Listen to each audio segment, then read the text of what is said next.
aš esu Ieva, dirbu įmonėje Cognizant.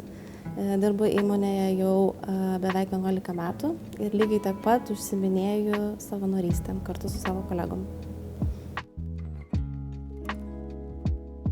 Pradžia buvo tiesiog tokia iš vidaus atėjus, tiesiog jaučiau, kad noriu tą daryti, nors niekada iki Cognizant, kol pradėjau dirbti, nebuvau savanoriavus, bet vienu momentu pajaučiau, kad noriu tą daryti.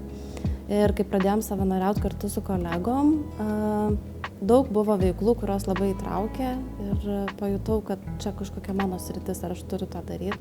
Negaliu išskirti vienos srities arba vienos veiklos, mes kasmet kartu su kolegom turime virš 30 veiklų, jos išsidėsto visų metų eigoj, tai būna apie 3-4 veiklas gal per mėnesį. Buvo veiklų, kur aš labai bijojau, pavyzdžiui, darbas su senoliais, man visą laiką atrodė labai jautru. Bet greičiausiai tai būtų tas sritis, kur dabar matau didžiausią prasmę ir didžiausią norą prisidėti.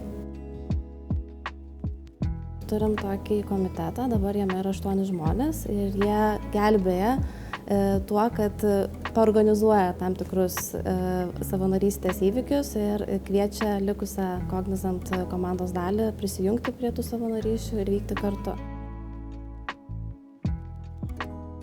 Komitetas dirba ties organizavimu ir tada jau bando paskleisti žinią įmonės viduje ir prikviesti kuo daugiau savanorių. Tai labai džiugu, kad galbūt tik vienais metais, kuomet COVID prasidėjo, mes matėm savanorių sumažėjimą dėl įpročių galbūt pasikeitimo, bet šiais metais jau pilnai grįžom į savo tokį natūralų tempą, kas yra apie 2000 savanorystės valandų per metus iš viso.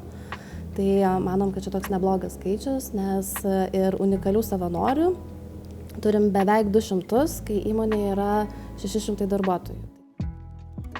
Ryšio organizavimas, pavyzdžiui, įmonės viduje, man tiesiog tiek atrodo natūralu, apskritai visa savanorystė jau tokia, man natūrali higiena, aš neįsivaizduoju savo gyvenimo be savanorystės, dėl to ir noras įtraukti kitus tampa tiesiog elementaru, savaime suprantama ir tiesiog aš tą darau iš savęs.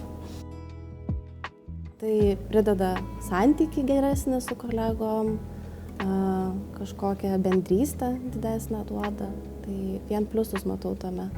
Ir man atrodo, yra proga žmonėm atsiskleisti kitų kampų, nes darbe kartais užsisuki tame darbų rate, darai savo dalykus ir pamiršti, kad dar kiekvienas iš mūsų esam ir kažkas kitas dar už darbo ribų, tai gal tokia gera proga atsiskleisti.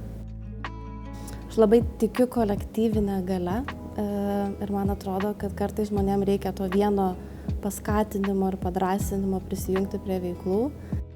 Man labai smagu, kad jei bent 1 ar 2 žmonės užkrečiu šitą veiklą, tai tikiu, kad jie dar gali 1 ar 2 užkrėsti ir taip, plečiasi savanorių ratas ir labai tikiu tiek, kiek mes galim padaryti visi kartu, nes po vieną tas galbūt pokytis nėra didžiulis, bet visi kartu galim labai daug gražių darbų padaryti.